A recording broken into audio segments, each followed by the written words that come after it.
Таныс болыңыздар, бұл Абай. Ол 15 жаста 9-шы сыныпты бітірді.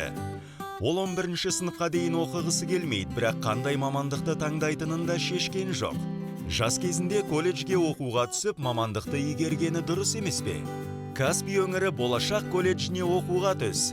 Каспий өңірі болашақ колледжі Маңғыстау облысы бойынша бірінші аккредитациядан өткен колледж.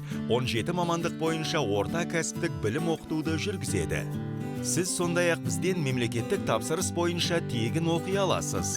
Біз сізге уәде береміз 85% кепілді жұмысқа орналастыруға. Сонымен бізде 47% жоғары және бірінші санатты оқытушылар, 90% штаттағы оқытушылар, 99% білім сапасына қанағаттанған студенттер, 100% практика базаларымен қамту.